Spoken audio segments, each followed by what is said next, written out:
அன்பான நேயர்களே, காலை வணக்கம். பால் நினைந்து ஊட்டும் தாயினும் சாலப் பரிந்து நீ பாவியேனுடைய ஊனினை உருக்கி உள் ஒளி பெருக்கி உலப்பிலா ஆனந்தமாய தேனினைச் சொரிந்து புறம் புறம் திரிந்த செல்வமே சிவபெருமானே, யார் உனைத் தொடர்ந்து சிக்கனப் பிடித்தேன் இங்கு எழுந்து அருள்வது இனியே. கல்லா மனத்து கடைப்பட்ட நாயேனை வெள்ளாளில் தென்னல் பெருந்துரையான் கல்லை பிசைந்து கனியாக்கி வெள்ளத்தழுத்தி வினை கடிந்த வேதியனை தில்லை நகர்வுக்கு சிற்றம்பலமென்னும் ஒல்லை விடையானை பாடுதுங்கான் அம்மான ஒல்லை விடையானை பாடுதுங்கான் அம்மான. அன்பு சார்ந்த பெரியவர்களே, காலை வணக்கம். இன்று கார்த்திகை மாதம் 2ஆம் நாள் ஞாயிற்றுக்கிழமை, துதியை திதி, ரோகிணி நட்சத்திரம். இந்த ரோகிணி நட்சத்திரம் இரவு 8:31 வரை இருக்குது. அதுக்கு பிறகு மிருகசீர நட்சத்திரம், சித்த யோகம் ஃபுல்லாக இருக்குது.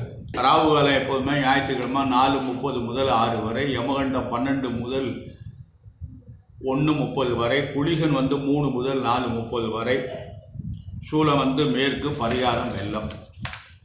இன்று ராசி பலன்கள் எல்லாம் எப்படி இருக்கிறது? இன்று மேஷ ராசிக்கு அருமையான நாள். நேற்றிலிருந்து நல்ல அருமையான நாள். இந்த மேஷ ராசி அன்பர்களுக்கெல்லாம் 2ஆம் இடத்துல குருவும் சந்திரன் இணைந்து இருக்காங்க. நேற்றிலிருந்து இணைஞ்சிட்டாங்க. அது குருச்சந்திர யோகம்னு ஒரு யோகம், ராஜயோகம். குரு சந்திரன், செவ்வாய் சந்திரன், இவங்கெல்லாம் இணைந்தாங்கன்னா யோகம் என்னறான். அது சந்திரமங்கல யோகம், இது குருச்சந்திர யோகம். அதனால் இது ஒரு இணைவு ஒரு அருமையான அமைப்பு. அதுவும் குடும்பஸ்தானமான 2ஆம் இடத்துல இருக்காங்க. இப்போ அந்த மேஷ ராசிநாதன் செவ்வாய் நீசம் அடைஞ்சிருக்கான். ஆனால் அவருக்கு வீடு கொடுத்த சந்திரன் இந்த உச்சம் பெற்றிருக்கான். அதனால் செவ்வாய் பலமாக இருக்கிறார். இந்த மேஷ ராசிக்கு சனி பகவான் 11ஆம் இடத்துல இருக்கார், லாபஸ்தானத்தில் இருக்கார். நல்லது. அதனால் மேஷராசி என்பவர்களே, நல்ல கவனமாக செயல்படுங்கள். நல்லதெல்லாம் நடக்கும். அவரவர்கள் வயதுக்கு தேவையான நல்ல காரியங்கள் அனைத்தும் நடக்கும். அடுத்து ரிஷபராசி என்பவர்களே,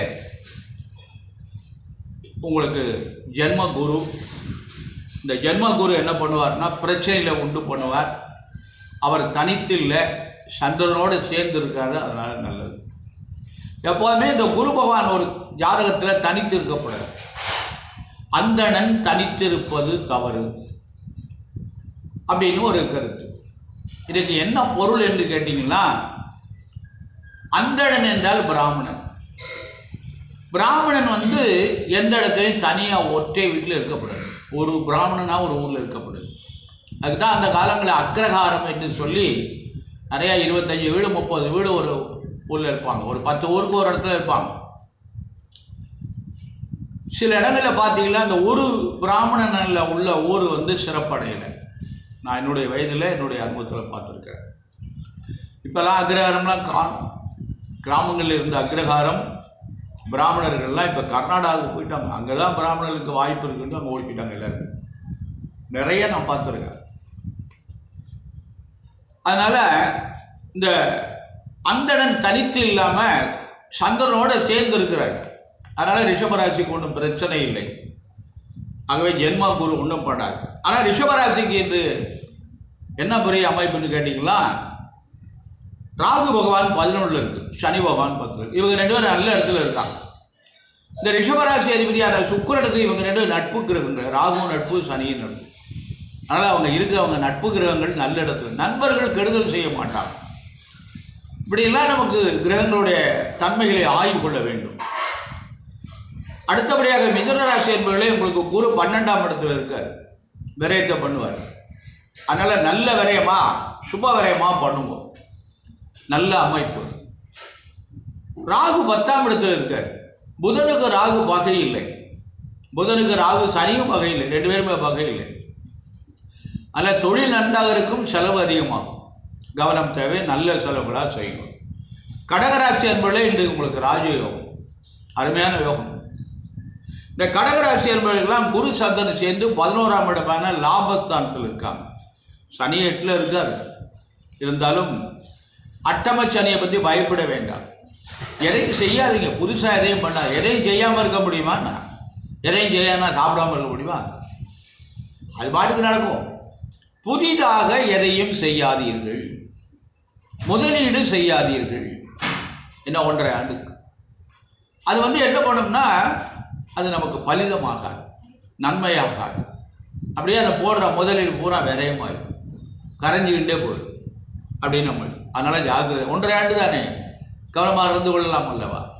அடுத்து சிம்மராசி என்பவர்களே உங்களுக்கு குரு நல்ல இடத்துல இல்லை,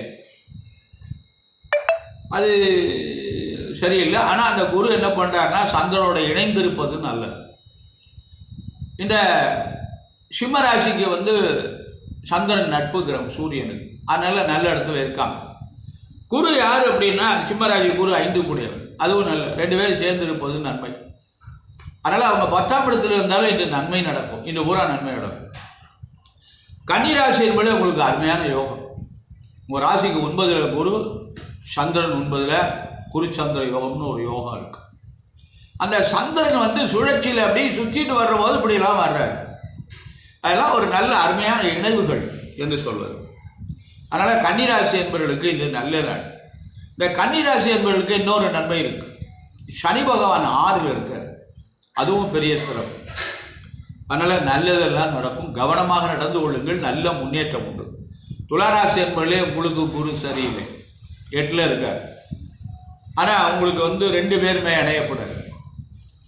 அதாவது சந்திரனும் நன்மை இல்லை, ரிஷபராசிக்கு சந்திரன் நல்லவன், ஆனால் துளாராசிக்கு நன்மை இல்லை.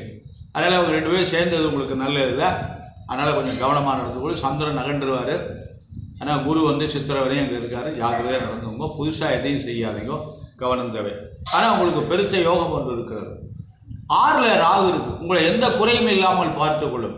நிதானம் கவனம் தேவை. நான் தினம் சொல்லிட்டு இருக்கேன், கிரகங்களை நாம் குறை சொல்லக்கூடாது. அவங்கவுங்க வேலையை அவங்கவுங்க செய்வாங்க. நம்ம உடம்புல இருக்கின்ற உறுப்புகள் அனைத்தும் அதது வேலையை அதது செய்யணும். அப்போ தான் அந்த உடம்பு இயங்கும்.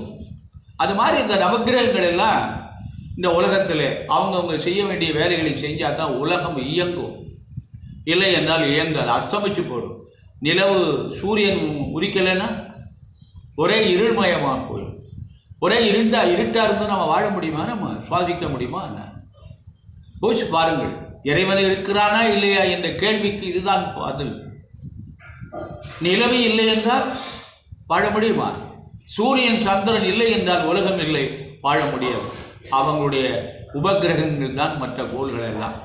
27 நட்சத்திரங்கள், 9 கிரகங்கள், இதெல்லாம் அந்த அவங்க 2 பேருக்கும் உட்பட்டது தான்.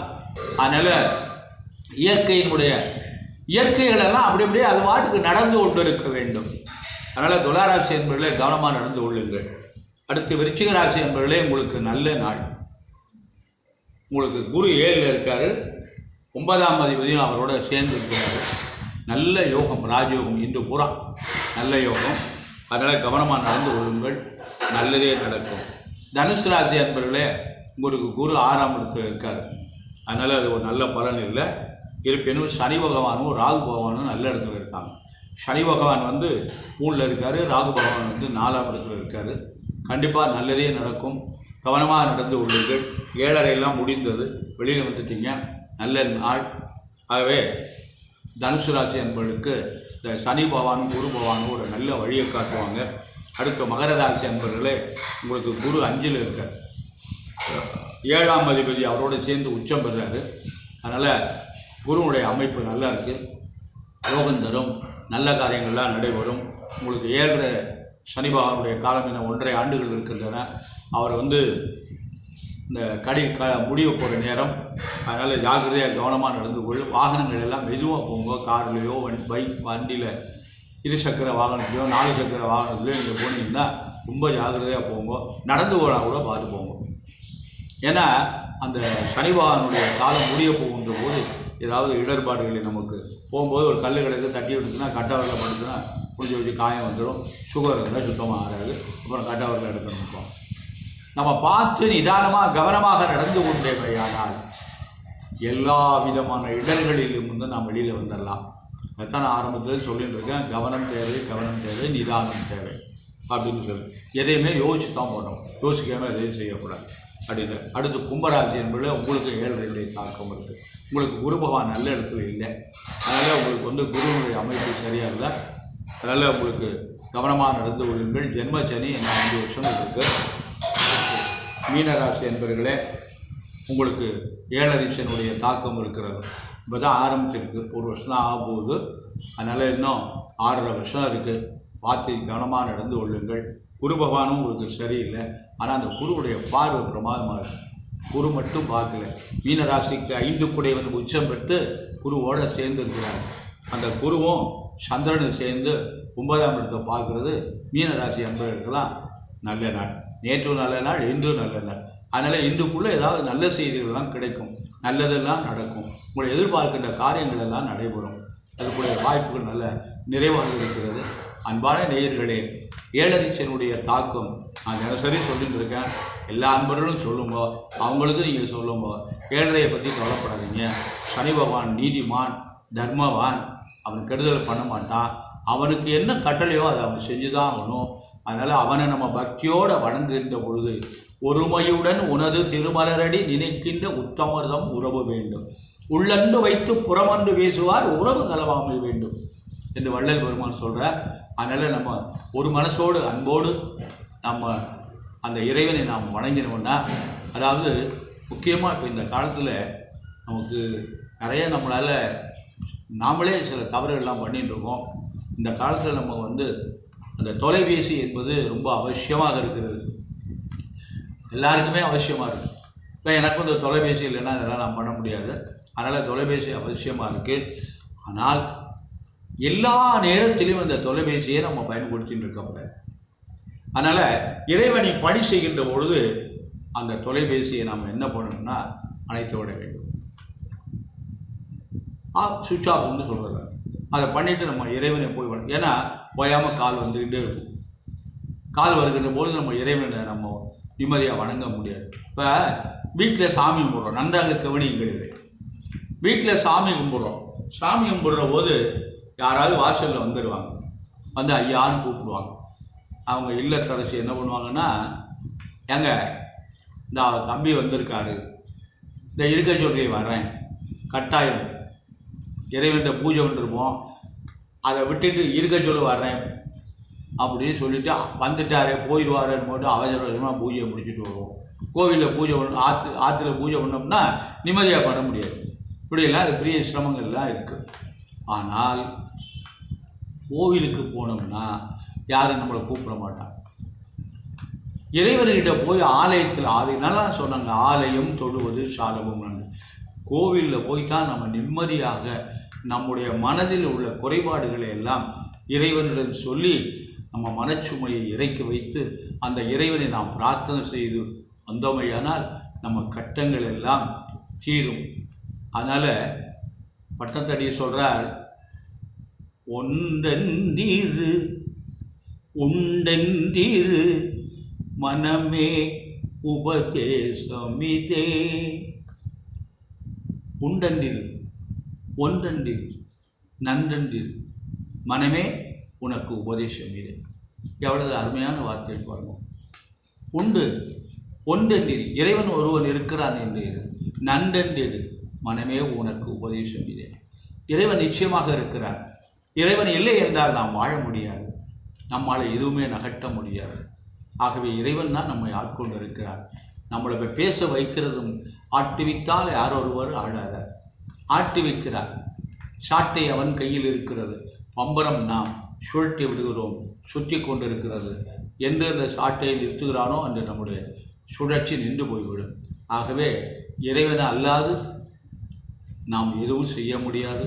அதனால் நம்முடைய 63 நாயன்மார்கள் எல்லாம் நமக்கு நிறைய நல்ல செய்திகள் எல்லாம் தந்திருக்காங்க. அந்த 63 நாயன்மார்களில் ஒரு 4 நமக்கு அருமையான பொக்குஷத்தை எல்லாம் தந்து கொண்டிருக்கின்றார்கள். அந்த பொக்குஷம் எல்லாம் அவர்கள் 3 கொடுத்த பொக்குஷம் எல்லாம் தில்லையிலே ஒரு கருவறையிலே பூட்டி வைக்கப்பட்டு அது கரையான் கொடுத்து அது ராஜராஜ சோழன் பெருந்தகை. அந்த ராஜராஜ சோழன் இல்லை என்றால் நமக்கு ஒரு பகுதி நமக்கு கிடைத்திருக்காது, எல்லாமே போயிருக்கும். அவர்னால தான் அது கிடைச்சிது. அதனால் அந்த இப்போ கிடைச்சது நமக்கு காலத்துக்கு தகுந்தது, உகந்தது கிடைச்சது. நமக்கு உகர்ந்து தேவையில்லாதெல்லாம் போயிடுச்சு. அதில் எவ்வளவு பெரிய அமைப்பெல்லாம் திருவாசகம், தேவாரம், இதெல்லாம் எவ்வளவு அழகான 12 திருமுறைகள் எல்லாம் கிடைத்திருக்கு. ஆகவே இறைவனை நாடுங்கள். மந்திரமாவது திருநீற்று பதிகம் அருமையான பதிகம் ஞானசம்பந்தர் இயற்றியது. கோடர் திருப்பதிகம் ஞானசம்பந்தர் இயற்றியது. இதெல்லாம் திருவாசகம் மாணிக்க வாசக பெருந்தகை இயற்றியது. இதெல்லாம் நாம் தினசரி நம்மளால் உயர்ந்த வேலையோடு வேலையாக இப்போ காலைல குளிச்சிடுறோம், குளிச்சுட்டு திருநீர் இட்டுக்கிட்டு பாராயணம் பண்ணிகிட்டே எல்லாத்தையும் பண்ணலாம். சமையல் பண்ணலாம், ட்ரெஸ் மாற்றுக்கிறது எல்லாமே பாராயணம் பண்ணிக்கிட்டே ஏதாவது சொல்லிக்கிட்டே 12 திருமுறைகளை பாராயணம் பண்ணிட்டு சொல்லிகிட்டே நம்ம பண்ணலாம். ஏன்னா அதுக்குன்னு ஒரு நேரம் நம்மளால் இப்போ ஒதுக்க முடியல. அதனால் அப்படியே நடந்துக்கிட்டே பாராயணம் பண்ணிக்கிட்டு நம்ம அந்த காரியத்தை செஞ்சோம். ஏன்னா இந்த பாராயணம் முடியும், இந்த காரியம் முடியும், நமக்கு சிரமங்கள் தெரியாது. ஆகவே அன்பான நேயர்களே, இறைவனை நாடுங்கள், நல்லதே நடக்கும்.